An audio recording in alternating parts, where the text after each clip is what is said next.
हमारे प्रभु और उद्धारकर्ता यीशु मसीह के अजोड़ नाम में हम आप सभी को अभिवादन करते हैं।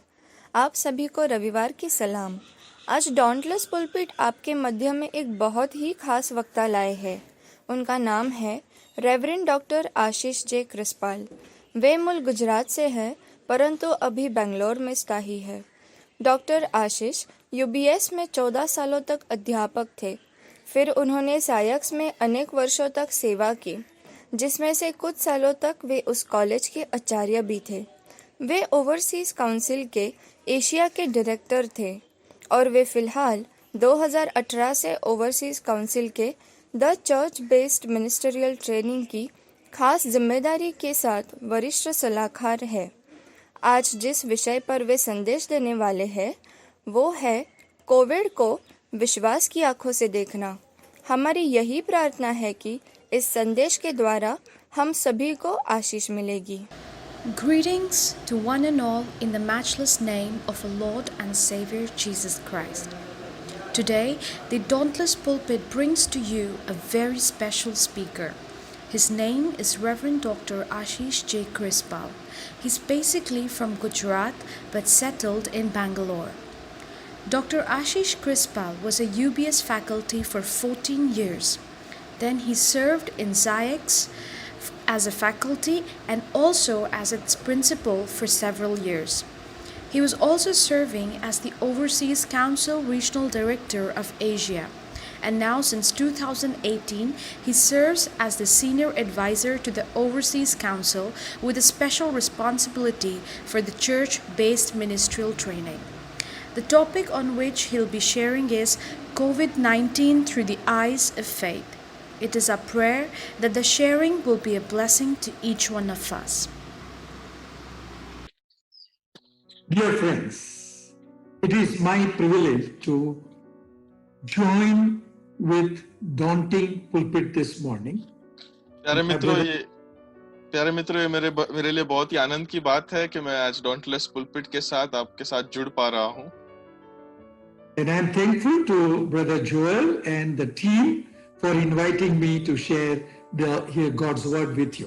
और मैं पूरी टीम का भी आभारी हूँ जिन्होंने मुझे प्रभु का वचन बांटने के लिए यहाँ पर निमंत्रित किया।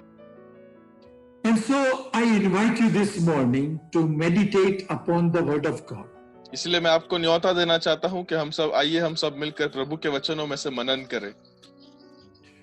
To meditate in the times like this with open eyes.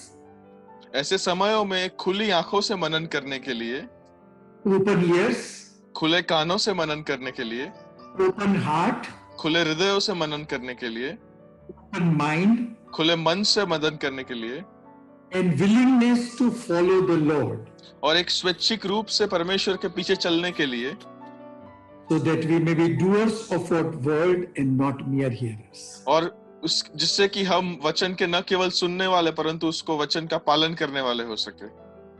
So let us pray. आइए हम प्रार्थना करेंगे। Dear Lord, it is my prayer that Father, your unending love will be showered upon the listeners. The amazing grace of our Lord Jesus Christ be very much experience of each one, and the empowering presence of the Holy Spirit will speak to us through your word, that we may follow our Lord and Master, carrying our cross, denying ourselves, and walking daily in his steps. In Christ's name, amen. It is clear that we are passing through difficult times. ये बहुत ही स्पष्ट बात है कि हम बहुत ही मुश्किल समयों में से गुजर रहे हैं। We are doing things in a strange way. हम हर एक चीज बहुत ही एक अलग प्रकार से कर रहे हैं। Also, we are unsure of the path ahead. और आगे के रास्ते के बारे में भी हम बहुत ही अनिश्चित हैं। We have many questions. हमें बहुत सारे प्रश्न हैं। Since the end of the Second World War और दूसरे विश्व युद्ध के अंत के बाद से and the Great Depression, और वो बहुत जो निराशा का समय था उसके बाद से there has not been such a time ऐसा समय कभी भी नहीं आया when the world came to a standstill. जब दुनिया जो है वो स्तब्ध हो गई, Where people do not know what is next. और जहां पर लोगों को नहीं पता कि आगे क्या है. And I'm sure that you have asked God the question why. और मुझे पक्का पता है कि आपने भी परमेश्वर से प्रश्न पूछा होगा कि क्यों. Our children ask why question all the time. बच्चे भी होते हैं जो हमेशा ये क्यों क्यों प्रश्न पूछते रहते हैं. It is the process of growing up. और ये तो बढ़ने की एक प्रक्रिया है. We may be going through this season asking the question why repeatedly. और हम भी शायद इस जीवन के इस पहलू में से गुजर रहे होंगे और हम भी बारंबार ये क्यों प्रश्न पूछते रहे होंगे. Why this is happening in the world? ये दुनिया में क्यों हो रहा है. Why God is allowing it? परमेश्वर क्यों ऐसी चीजों को परवानगी देता है. Why God is not doing something? क्यों परमेश्वर कुछ कर नहीं रहा है. Why God is not helping people to find out the vaccine? क्यों परमेश्वर लोगों को मदद नहीं कर रहा ताकि वो रस्सी को ढूंढ ले जिससे ये बीमारी चली जाए. Or medicines which will help to Or get rid of COVID-19. और या फिर ऐसी कोई दवाई जिससे ये कोविड-19 को हम हल कर सके इस समस्या को. Why is God not hearing our prayers? क्यों परमेश्वर हमारी प्रार्थनाओं को सुन नहीं रहा है. Why are we not seeing God's sovereignty over this small virus? और क्यों हम इस छोटे से वायरस के सामने परमेश्वर की सर्वोपरिता नहीं देख पा रहे हैं.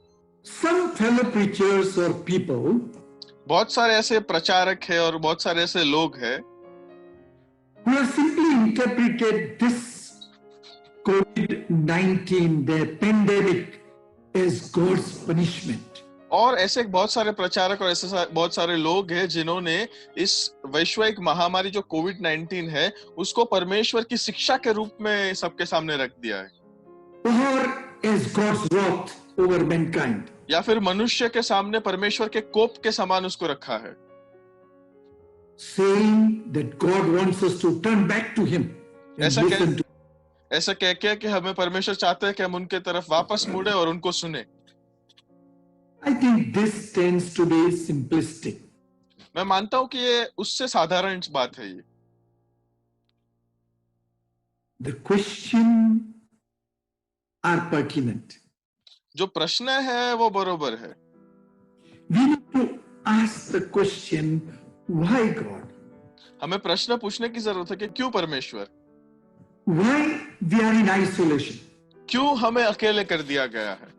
Why in lockdown? क्यों हमें बंद कर दिया गया है. For many people, why am I losing my job? बहुत सारे लोगों के लिए ये भी प्रश्न होगा क्यों मेरी नौकरी जा रही है. Why my loved one was or is affected by this virus? क्यों मेरे प्रियजन शायद इस कोरोना वायरस से अफेक्टेड थे या नहीं थे. ऐसे क्यों हो रहा है. Why did I lose my loved one? क्यों मैंने मेरे प्रियजन को खोया. Why God is not fixing things? क्यों परमेश्वर सब चीजों को ठीक नहीं कर रहे. Let me assure you that asking God questions or lamenting is all right. मुझे आपको बताने दो कि परमेश्वर को प्रश्न पूछना या उनके सामने विलाप करना ठीक है. We are in a good company. हम एक सही सहभागिता में हैं. There are many psalms where the psalmist begins with the question, Lord, I just do not understand why. भजन संहिता में बहुत सारे ऐसे गीत हैं जिसमें गीतकर्ता इसी से शुरू करता है कि परमेश्वर मुझे कुछ समझ नहीं आ रहा है क्यों. Our Lord and Master Jesus Christ, हमारा प्रभु और हमारा उद्धारकर्ता यीशु मसीह while on the cross, क्रूस पर गए. He asked, my God, why have you forsaken me? उन्होंने क्रूस पर से भी ये पूछा कि मेरे प्रभु तुमने मेरा क्यों त्याग किया है. But what is different? पर यहाँ पे अलग क्या है. Our Lord fully trusted God the Father. हमारे प्रभु यीशु ने परमेश्वर पिता पर पूरा भरोसा रखा अपना. And so we find that on the cross he says, into your hands I commit my spirit. और उसके बाद ही हम पाते हैं कि वधस्तंभ के ऊपर यीशु मसीह ये भी बोलते हैं कि हे पिता, मैं अपना आत्मा तेरे हाथ में सौंपता हूँ। Similarly, if you look at prophet Jeremiah, इसी तरह आप अगर यिर्मयाह प्रबोधक को देखें, as he laments over the destruction of Judah and God's city of Jerusalem, और परमेश्वर के शहर यरूशलेम और यहूदा के नाश होने पर जब वो विलाप कर रहा था, in Lamentation chapter 3 verses 21 to 24, this is what he says. और विलाप गीत उसका 3रा अध्याय Verses 21 to 24. 21 से 24 पद में वो इस प्रकार कहता है, Yet this I call to my mind, परंतु मैं यह स्मरण करता हूँ and therefore I have hope, और इसीलिए मुझे आशा है, because of the Lord's great love. हम यहोवा की महाकरुणा के द्वारा We are not consumed, हम मिट नहीं गए, for his compassions never fail. क्योंकि उसकी दया अमर है। Another translation reads, the steadfast love of the Lord never ceases. और दूसरा एक भाषांतर कहता है कि परमेश्वर की ये जो असीम जो महाकरुणा है वो कभी खत्म नहीं होती, And his mercies never come to an end. और उनकी दया कभी खत्म नहीं होती। They are new every morning. वे हर एक भोर में नई होती है। Great is your faithfulness. तेरी सच्चाई महान है। And then Jeremiah confirms, I say to myself, और फिर यिर्मयाह अपने आप से कहता है, the Lord is my portion, यहोवा मेरा भाग है, therefore I will wait for him. इस कारण मैं उसमें आशा रखूंगा। Our life of faith is an adventure. हमारा जो विश्वासी जीवन है ये बहुत ही बड़ा एक रोमांच भरा है। It is an adventure of hope. ये आशा का रोमांच है, It is an adventure of purpose. और ये हेतु का रोमांच है, It is the adventure to discover new life. और ये एक नए जीवन को खोजने का एक रोमांच है। But at times things do not happen as we expect. और काफी बार ऐसे होता है कि हम जैसे चाहते हैं वैसे चीजें नहीं होती। Times we think because we are God's children, we can expect life to be easy. हम काफी बार सोचते हैं कि हम परमेश्वर के बच्चे इसलिए हमारा जीवन आसान होना चाहिए। Because now we have trusted the Lord according to his promises, it should be comfortable and prosperous. हमारा जीवन अगर हमने परमेश्वर के नियमों के अनुसार जिया है तो बहुत ही आरामदायक और समृद्धिवान होना चाहिए। My good routine cannot be disturbed. मेरी अच्छा जो दिनचर्या है वो उसको बिल्कुल भी परेशान नहीं होना चाहिए। And because I trust in the Lord, I should be treated differently by God than other people. और क्योंकि मैं परमेश्वर पर भरोसा रखता हूँ इसीलिए दूसरे लोगों से अलग बर्ताव परमेश्वर ने मेरे प्रति करना चाहिए। But then we all are affected with illnesses. परंतु हम सब तो बीमारियों से जूझते हैं। We all go through pain, suffering, and even death. वेदना, दुख सहन और मरण में से हम सब गुजरते हैं। And so this morning, the first thing I want us to do is look at Prophet Habakkuk. और आज के सुबह जो पहली बात मैं आपको बताना चाहूंगा वो हबाक्कुक की पुस्तक में से। We are not going to go through the whole book, हम पूरी किताब में से मनन नहीं करने वाले, but I want to draw your attention परंतु मैं कुछ बातों पर आपका ध्यान केंद्रित करना चाहूंगा, because it will give us a courage to come to God and ask question why. और क्योंकि इससे हमें परमेश्वर के सामने जाने का सामर्थ्य मिलेगा और हम परमेश्वर को प्रश्न पूछ पाएंगे क्यों। Because if you carefully look at Habakkuk, he turns up in a season like ours. और अगर आप हबाक्कुक की पुस्तक को अगर ध्यान से देखें तो वो भी परमेश्वर के सामने ऐसे समय में जाता है जब जैसे हमारा समय है अभी का। Please take time and read this small book. आप समय लीजिए और हबाक्कुक की पूरी पुस्तक को पढ़िए एक बार। It is just 3 chapters. सिर्फ 3 अध्यायों का है। Try to understand and reflect as to what God is speaking through Habakkuk to us. और समझिए और इस पर मनन करने का कोशिश कीजिए कि परमेश्वर हबाक्कुक के द्वारा हमसे क्या बात कर रहा है। It's interesting that Habakkuk is considered as a minor prophet. ये बहुत ही रसप्रद बात है कि हबाक्कुक को छोटा प्रबोधक, मतलब कि जिसकी किताब बहुत छोटी है, उसमें गिना गया है। Also, you find that he is different from other prophets आपको ये भी पता चलेगा कि वो अन्य प्रबोधकों से बहुत ही अलग है, because other prophets spoke God's word to God's people.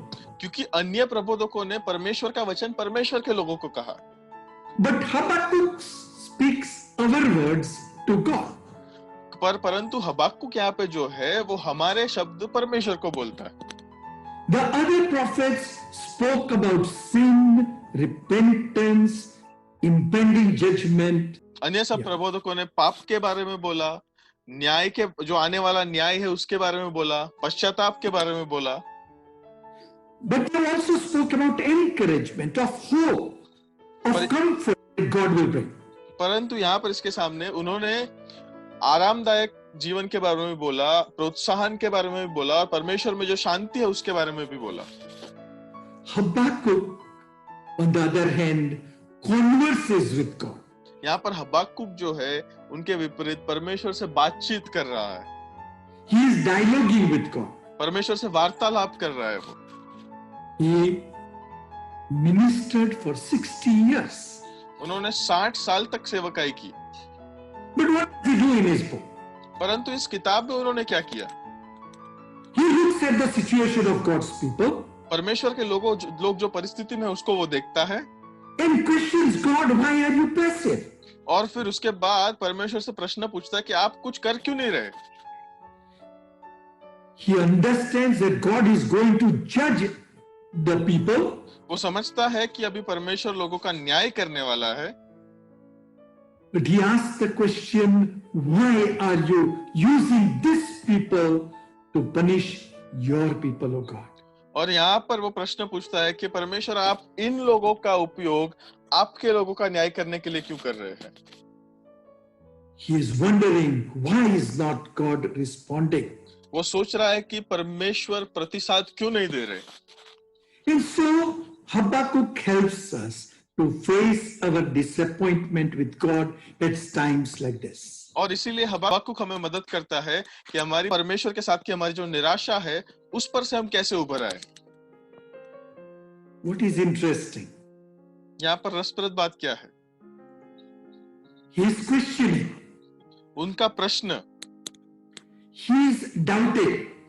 वो शंकामय है, But it is not based on faithlessness.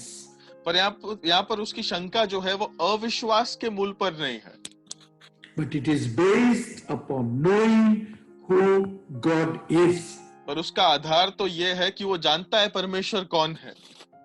If you read Habakkuk chapter 1 verses 12 to 13, अगर आप हबाक्कुक 1, 12 और 13 को पढ़ेंगे, this is what Habakkuk says. हबाक्कुक ये कहता है यहाँ पर, Lord, are you not from everlasting? हे मेरे प्रभु यहोवा, क्या तू अनादिकाल से नहीं है? My God, my Holy One, you will never die. हे मेरे पवित्र परमेश्वर, तू कभी नहीं मरेगा। You, Lord, have appointed them to execute judgment. हे यहोवा, तूने उनको न्याय करने के लिए ठहराया है। You, my rock, have ordained them to punish. हे चट्टान, तूने उल्हाना के देने के लिए उनको बैठाया है। Your eyes are too pure to look on evil. तेरी आंखें ऐसी शुद्ध है कि तू बुराई को देख नहीं सकता। You cannot tolerate wrongdoing. तू उत्पात को देखकर चुप नहीं रह सकता। Why then do you tolerate the treacherous? फिर तू विश्वासघातियों को क्यों देखता रहता? Why are you silent? तुम शांत क्यों है? तू चुप क्यों रहता है? So in spite of questioning God, परमेश्वर को प्रश्न पूछने के बावजूद भी, openly sharing with God his own predicament, और उसके मन में जो है वो खुली रीति से परमेश्वर के साथ जब बांटता है, he is assured that God is sovereign and is in control. ऐसी परिस्थिति में भी वो निश्चित है, उसे पता है कि परमेश्वर सर्वोपरि है। So look at the end of the chapter 3, verses 17. तीसरे अध्याय के आखिरी भाग को आप देखें। Though the fig tree does not bud, भले ही अंजीरी के वृक्ष को फूल नहीं आते there are no grapes on the vines, और न दाखलताओं में फल लगे, though the olive crop fails, जलपाई के वृक्ष से केवल धोखा पाया जाए, the fields produces no food, और खेतों में अन्न न उपजे, though there are no sheep in the pen, भेड़शालाओं में भेड़ बकरियां न रहे, and no cattle in the stalls, और न थानों में गाय बैल हो, yet I will rejoice in the Lord. तो भी मैं यहोवा के कारण आनंदित और मगन रहूंगा। I'll be joyful in God, my Savior. मैं मेरे उद्धारकर्ता परमेश्वर के द्वारा अति प्रसन्न रहूंगा। The sovereign Lord is my strength. परमेश्वर मेरा बलबूल है। He makes my feet like the feet of a deer. वे मेरे पाँव हिरणों के समान बना देता है। He enables me to tread the heights. वह मुझको मेरे ऊंचे स्थानों पर चलाता है। So dear friends, this morning, this is the first thing I want to share with you, to give you encouragement that let us cry out to the Lord. तो आइए मैं आज के समय इस वचनों के द्वारा सबसे पहले आपको प्रोत्साहन देना चाहता हूँ कि आइए हम परमेश्वर को पुकारे। Let us lament before the Lord. आइए हम परमेश्वर के सामने अपना विलाप करें। Let us ask questions to the Lord. आइए हम परमेश्वर को प्रश्न पूछे, But do not lose faith. परंतु विश्वास को कभी मत छोड़िएगा। This time will pass, but we need to prepare for the coming time. ये समय तो गुजर जाएगा, परंतु आने वाले समय के लिए हमें तैयारी रखने की जरूरत है। And this is what leads me to my second point. और इससे ही मैं अपने दूसरे बिंदु पर अपना जाना चाहूंगा। And interestingly, my second point revolves around a word. और बहुत ही रसप्रद बात है कि मेरा दूसरा जो बिंदु है वो एक शब्द के इर्द गिर्द घूमता है। I came across during this time और इन्हीं COVID-19. और ये कोविड-19 के इन्हीं समयों के अंदर मैं इस शब्द से परिचित हुआ था ज्यादा। And I want you to quieten your hearts, मैं चाहता हूं कि अपने हृदयों में आप शांत हो, quieten your minds, अपने मनों में शांत हो and just breathe in and breathe out. और सांस अंदर ले और सांस बाहर छोड़े।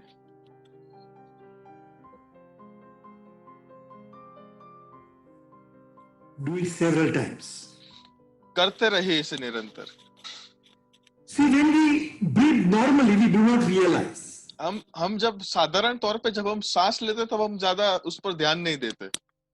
Did you see a difference when your mind is on breathing? क्या आपने एक फर्क देखा जब आपका मन ध्यान रखकर सांस लेता है? Did you notice something? क्या आपने किसी बात पर ध्यान दिया? There is a space between breathing in and breathing out. सांस अंदर लेने में और सांस बाहर छोड़ने के बीच में एक जगह है।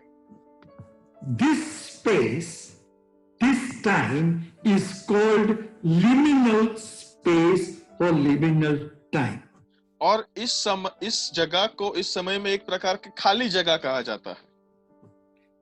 French anthropologist Juan Genep invented the term liminality. और एक एंथ्रोपोलॉजिस्ट मतलब मानव वैज्ञानिक, इन्होंने इस शब्द को उन्होंने उपजाया था जिसका नाम है लिमिनल, मतलब कि बीच की जगह।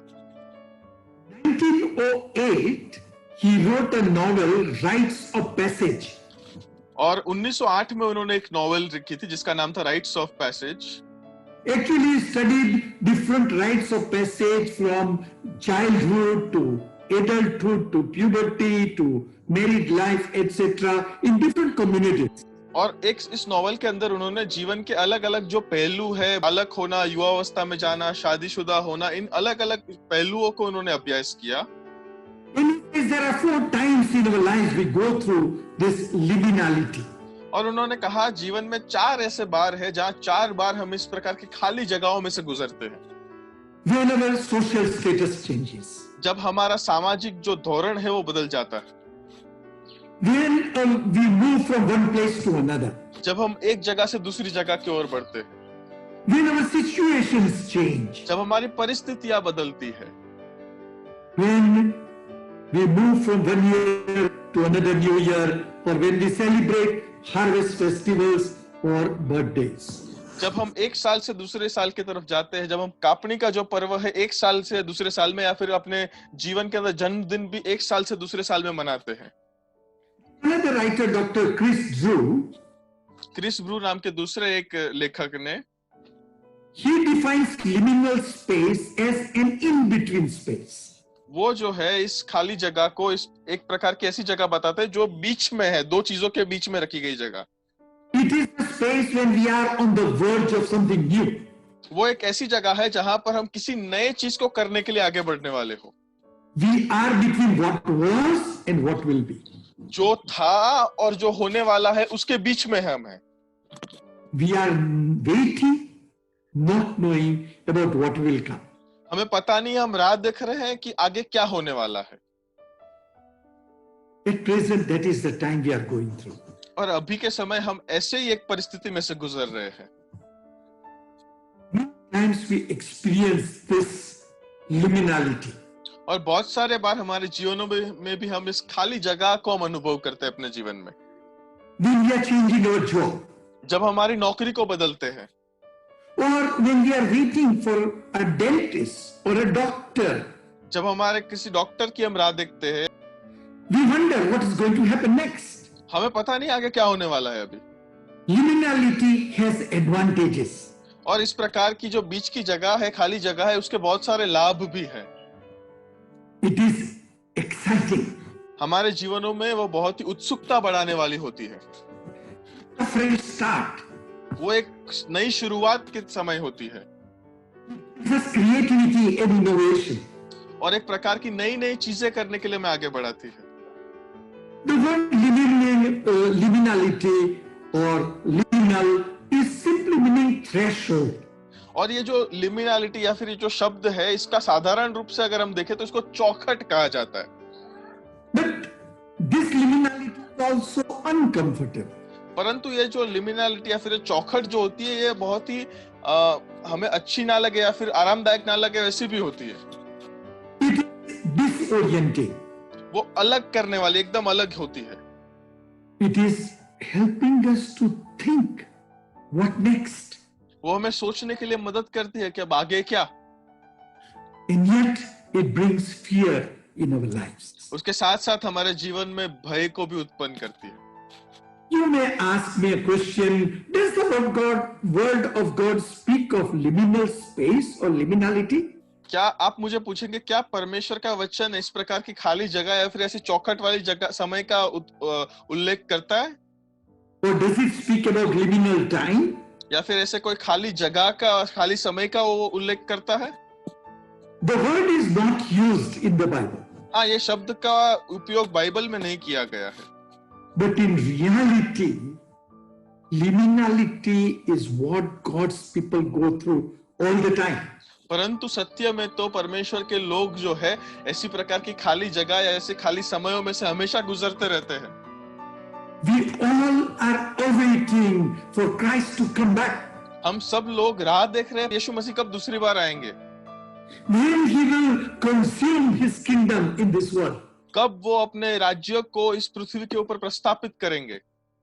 And in sense of a life at this point, और हमारे is liminal space. और हमारे जीवनों के अंदर इस समय में हम ऐसी प्रकार की इसी खाली जगह में हैं। So what do we do with it? इससे हम क्या करेंगे इसका? We are in liminal space when we are in lockdown, and when it opens up, what is going to happen? और हम ऐसी एक खाली जगह में हैं कि हम बंद किए गए हैं अपने अपने घरों में, और अब जब सब कुछ खुलेगा तब क्या होगा हमें नहीं पता है। If you listen, there is so much noise today. अगर आप सुनेंगे तो बहुत सारा शोर है। Economics क्या होने वाला है? What will happen? और हमें पता नहीं अर्थव्यवस्था का क्या होगा।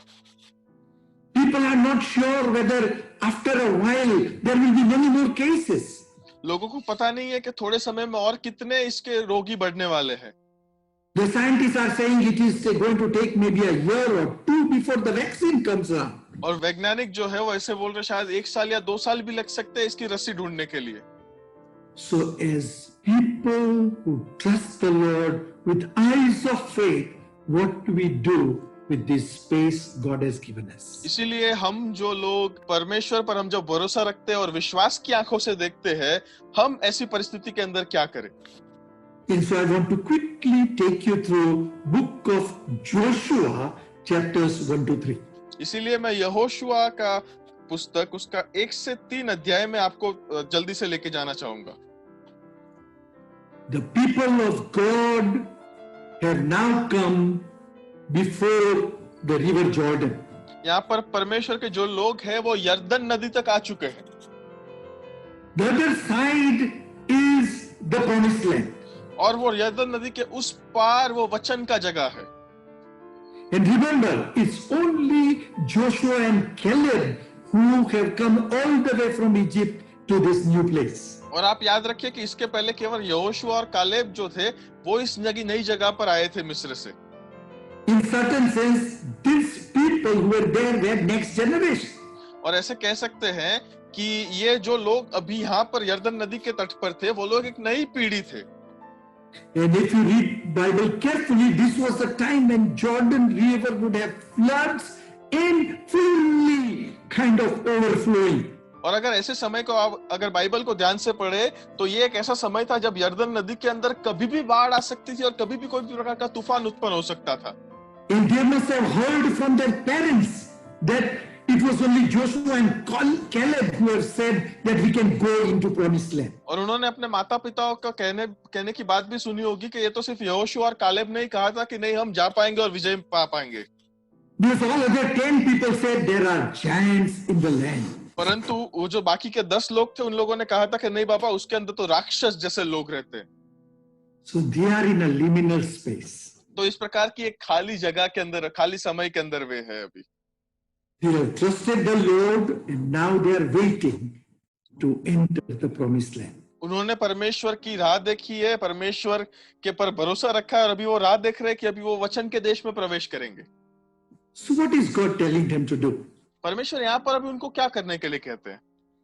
First thing he tells to Joshua and then to the people of Israel, he says worship. सबसे पहली बात वो यहोशुआ से फिर उसके द्वारा परमेश्वर के लोगों से कहते हैं कि तुम आराधना करो। It is a statement of trust in the living God. ये एक ऐसा वाक्य है जिसमें हम जीवित परमेश्वर पर अपना भरोसा दिखा सकते हैं।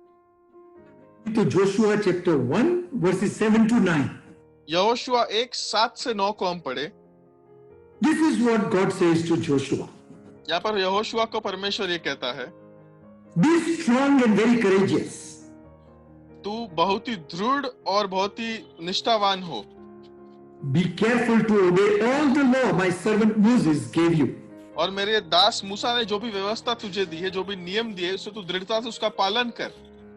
Do not turn from it to the right or to the left, और उससे न तो दाहिने मुड़ना न बाएं, that you may be successful wherever you go. तब जहां जहां तू जाएगा वहां वहां तेरा काम सफल होगा। Keep this book of the law always on your lips. नियम की यह पुस्तक तेरे चित्त से कभी न उतरने पाए। Meditate on it day and night so that you may be careful to do everything written in it. इसी में दिन रात ध्यान दिए रहना, इसीलिए कि जो कुछ उसमें लिखा है उसके तू अनुसरण करने के लिए तू चौकसी रहे। Then you will be prosperous and successful. क्योंकि ऐसा ही करने से तेरे सब काम सफल होंगे और तू प्रभावशाली होगा। Have I not commanded you? क्या मैंने तुझे आज्ञा नहीं दी? Be strong and courageous. कि याव बांधकर दृढ़ हो जा, Do not be afraid. भय न खा Do not be discouraged. और तेरा मन कच्चा न हो, For the Lord your God will be with you wherever you go. क्योंकि जहां जहां तू जाएगा वहां वहां तेरा परमेश्वर यहोवा तेरे संग रहेगा। In Joshua chapter 3 verse 5, Joshua tells to people, consecrate yourselves for tomorrow, Lord will do amazing things among you. और यहोशू 3 और 5 में यहोशू फिर अपनी प्रजा के लोगों से कहने लगा, तुम अपने आप को पवित्र करो क्योंकि कल के दिन यहोवा तुम्हारे मध्य में आश्चर्य कर्म करेगा। Friends, this is a time when we worship our God with faith. मेरे मित्रों, ये एक ऐसा समय है जहां पर हमें परमेश्वर का विश्वास के साथ आराधना करने की जरूरत है। Let us not fear COVID. आइए हम इस कोविड का भय ना रखें, but worship God who is sovereign and COVID has no power against him. और हम ऐसे परमेश्वर की आइए हम आराधना करें जो सर्वोपरि है और कोविड का इसके सामने कुछ भी नहीं चलता। God gave us this opportunity to meet in our homes and worship together as family online. और परमेश्वर ने हमें ये अवसर प्रदान किया है जिसके अंदर हम हमारे घरों में बंद रहकर एक पारिवारिक रूप से आराधना करने में आगे बढ़ सके। हम Maybe some of us had not kept up the altar of prayer alive in our homes. शायद ऐसा भी हो सकता है कि हम में से कई लोगों ने प्रार्थना की जो वेदियां है हमारे घरों में जलती नहीं रखी होगी। God is giving us opportunity to once again come back. परमेश्वर फिर से एक बार हमें ये अवसर दे रहे हैं कि हम वापस आकर इस वेदी को फिर से जलाएं। The second thing God tells the people of Israel, दूसरी बात जो परमेश्वर इजराइल के लोगों से कहता है, He is not telling them just relax and wait. वो ऐसे नहीं कह रहे कि बस पापा आराम करके तुम राह देखो, But He says you have to work. और वो कहते हैं कि तुम कार्य करो। Joshua chapter 1 verses 10 and 11. Yoshua 1:10 और 11, This is what Joshua told the officers of the people. और ये यहोशू ने प्रजा के सरदारों से कहा, Go through the camp and tell the people. छावनी में इधर उधर जाकर प्रजा के लोगों से ये आज्ञा दो Get your provisions ready. कि अपने अपने लिए भोजन तैयार कर रखो। 3 days from now you will cross Jordan. क्योंकि 3 दिन के भीतर तुम इस यरदन नदी के पार उतर कर And take possession of the land the Lord your God is giving you for your own. उस देश को अपने अधिकार में लेने के लिए जाना है जिसे तुम्हारा परमेश्वर यहोवा तुम्हारे अधिकार में देने वाला है। They were not supposed to just sit down and do nothing. और उनको सिर्फ केवल वहां पर बैठ के कुछ नहीं करना था, ऐसा नहीं था। They had to take stock of the provisions they had. और उनके पास जो भी सर सामग्री थी उन सब चीजों को उन्होंने इकट्ठा करके रखना था। Joshua had to send 2 spies and go and see what is going to happen in Jericho. उसके बाद भी यरीहो में क्या हो रहा है उसके लिए यहोशुआ को जो था 2 जासूसों को वहां पर भेजना पड़ा कि क्या क्या हो रहा है वहां पर वो देखने के लिए। They had to move closer to Jordan River. और वो वहां से फिर वो यरदन नदी के पास जाने वाले। Dear friends, this is a time God has given us where we have not to drive from here and there. और यहाँ पर परमेश्वर ने हमें एक ऐसा समय दिया जहां हमें इधर उधर बस घूमते नहीं फिरना है। Catch buses or trains to go for our workplace. हमारे कार्यों के जाने के लिए हमें बसेस या फिर कोई भी प्रकार की ट्रेन को पकड़ के नहीं जाना है। But this is the time when we take time to work on our lives, examining it. परंतु ये तो एक ऐसा समय है जो परमेश्वर ने हमें दिया है ताकि हम हमारे जीवनों पर कार्य करें, हम आत्म मूल्यांकन कर हम अपने जीवनों को करें। Time to maybe study, to read. ये शायद अभ्यास करने का, पढ़ने का समय है। The time to build our relationships in our family. हमारे कुटुंब के अंदर, हमारे परिवारों के अंदर संबंधों को बांधने का ये समय है। It's a time to work. ये कार्य करने का समय है। Take stock of our faith in God. परमेश्वर के ऊपर हमारा जो विश्वास है उसे इकट्ठा करके रखो। The third word I want to share with you और तीसरा जो बात मैं आपको बताना चाहूंगा comes from Joshua chapter 3 verses 3 and 4. Yehoshua 3:3 और 4 में से वो आता है। We see, that is, we watch what God is going to do. ये देखिए कि अब परमेश्वर क्या करने वाला है। What the word of God says. ये प्रभु का वचन कहता है। Early in the morning, Joshua and all Israelites set out from Shittim and went to the Jordan. और सुबह की भोर के समय में वो सिक्किम से यरदन नदी की तरफ चले Where they camped before crossing over. और वो वहीं पर रुके जहां से उनको पार होना था। After 3 days, the officers went throughout the camp. और 3 दिन के बाद छावनी के ऊपर से सब सरदार लोग घूमे वहां पर And giving orders to the people. उनको आज्ञा दी है, When you see the ark of the covenant of the Lord your God, जब तुम परमेश्वर के वाचे के संदूक को तुम देखो and the Levitical priests carrying it, और लेवी जो याजक है उनको जब लेके जा रहे हो, You are to move out from your positions and follow it. तब अपने अपने स्थान से कुछ करके उसके पीछे पीछे चलना, Then you will know which way to go. तब तुम्हें पता होगा तुम्हें कौन से रास्ते से जाना है, Since you have never been this way before. क्योंकि तुम इससे पहले इस रास्ते से कभी नहीं गुजरे. In other words, what God is telling us during this lockdown time, और दूसरे शब्दों में परमेश्वर ये जो बंद के समय में हमें कहना चाहता है, worshipfully, prayerfully, let us watch God is doing. आराधना में रहकर, प्रार्थना में रहकर आइए हम देखें परमेश्वर क्या कर रहा है. One thing is very clear, we cannot be the same. एक बात बहुत ही सही है कि हम वही के वही फिर से दोहराए नहीं जा सकते. Our churches, our worships, our families cannot be the same as before. और हमारी कलीसिया या फिर हमारे आराधना के स्थल, हमारी आराधना या फिर परिवार जो है वो जैसे थे वैसे के वैसे नहीं रह सकते. We have to learn to follow Jesus Christ. हमें यीशु मसीह के पीछे चलने के लिए सीखना चाहिए. We have to await for God to act in our lives. परमेश्वर का हमें राह देखना चाहिए कि वो हमारे जीवन में कार्य करे. Ask the Lord to open our eyes to see what He wants us to be and what to do. और आइए हम परमेश्वर से प्रार्थना करें कि वो हमारी आंखों को खोले और वो हमें दिखाए, वो हमें क्या दिखाना चाहता है और वो क्या करना चाहता है. Because it's crucial that we do not waste this time. क्योंकि ये बहुत ही महत्वपूर्ण है कि हम इस समय का व्यय न करें. And so finally the word is walk. और तीसरा जो शब्द है वो है कि चलना. In Joshua chapter 3 verses 14 and 17, Yehoshua 3:14 से 17 में this is what God's word says. परमेश्वर का वचन ये कहता है. So when the people broke camp to cross the Jordan, इसीलिए जब प्रजा के लोग अपने अपने डेरों से यर्दन के पार जाने के लिए कुछ किया, the priests carrying the ark of the covenant और याजक वाचा का संदूक उठाए हुए went ahead of them. प्रजा के आगे आगे चले. Now the Jordan is at flood stage all during harvest. यर्दन का जल तो कटनी के समय के सब दिन अपने अपने तट के ऊपर ऊपर बहता करता है. Yet as soon as the priests who carried the ark reached the Jordan, और संदूक उठाने वाले याजकों के पांव यर्दन की तीर के जल में डूबे गए, and their feet touched the water's edge, और जब उनके पांव वहां पर यर्दन की जमीन पर पड़े, the water from upstream stopped flowing at a town called Adam in the vicinity of Zarethan. तब जो जल ऊपर की ओर से बह रहा था वो बहुत ही दूर रुक गया, अर्थात आदम नगर के पास जो सरतान के निकट है रुक कर एक ढेर हो गया. While the water flowing down to the sea of Araba, which is now called Dead Sea, was completely cut off.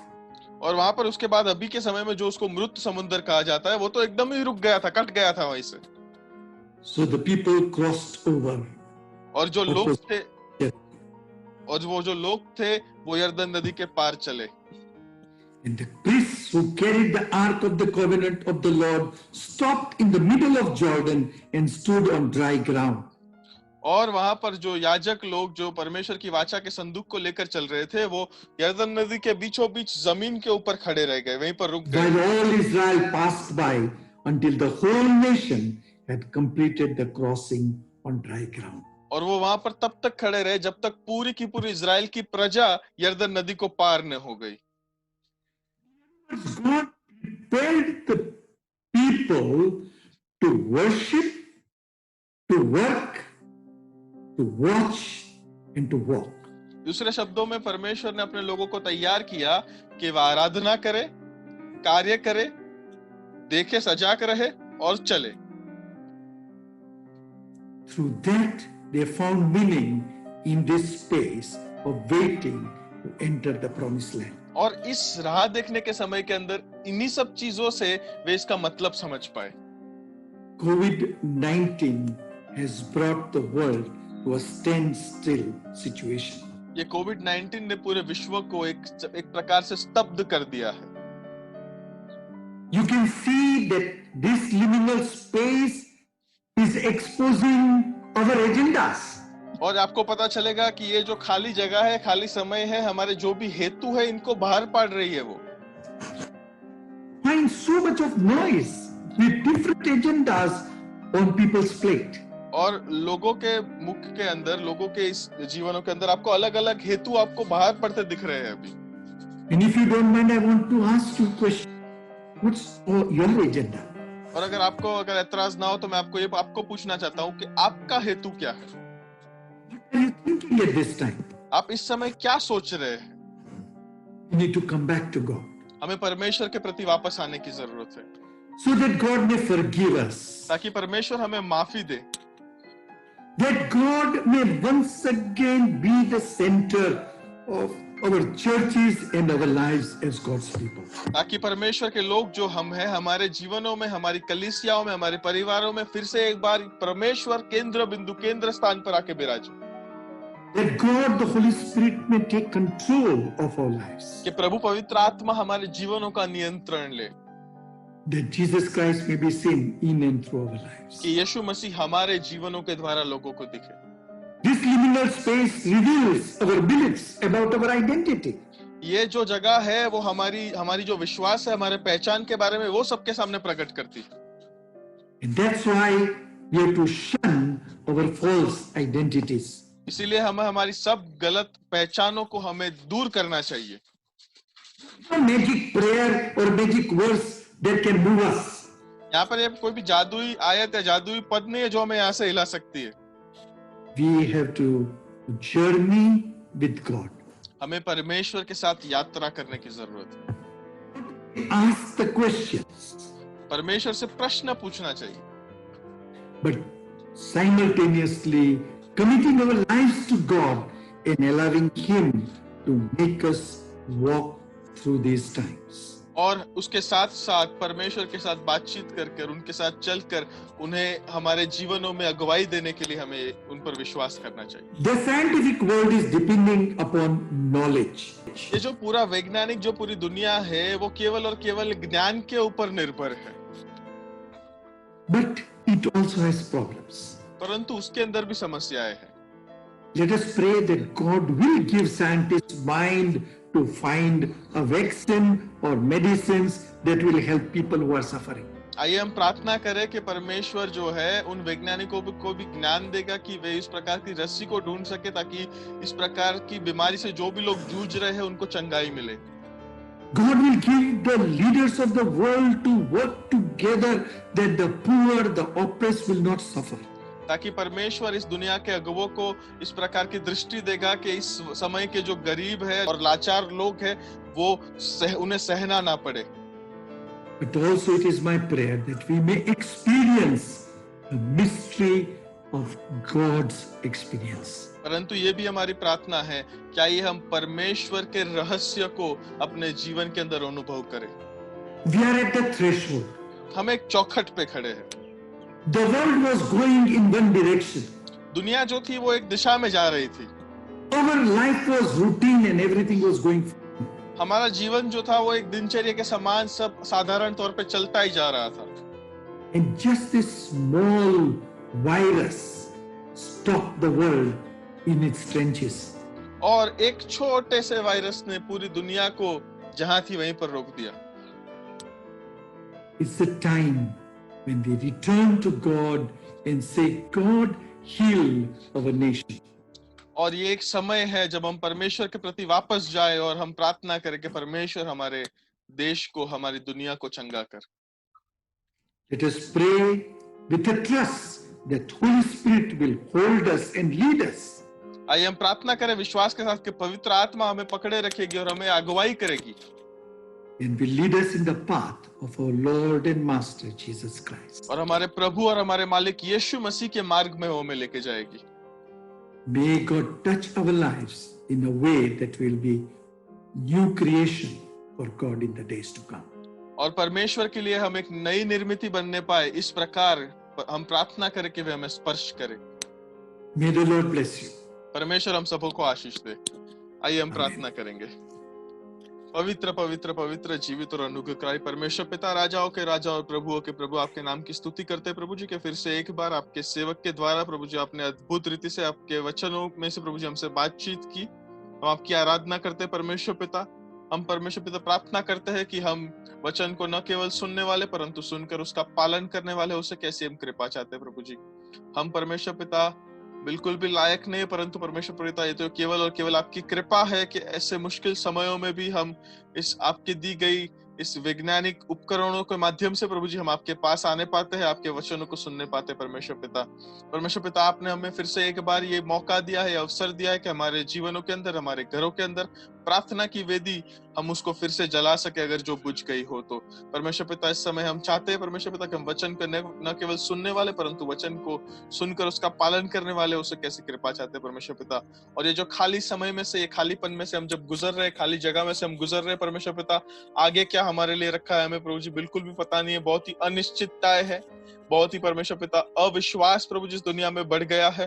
परंतु प्रभु जी हम चाहते हैं कि मसीह होने के नाते हम आपके पुत्र को प्रभु जी हमारे जीवनों के द्वारा लोगों को दिखाने पाए और अन्य लोग आपके विश्वास में आने पाए और आपके पवित्र आत्मा की अगुवाई में प्रभु जी हमारे जीवन में प्रभु जी आगे बढ़ने पाए, ऐसे हम कृपा चाहते हैं। सुनने वाले प्रत्येक व्यक्ति को प्रभु जी अपनी कृपा रखना।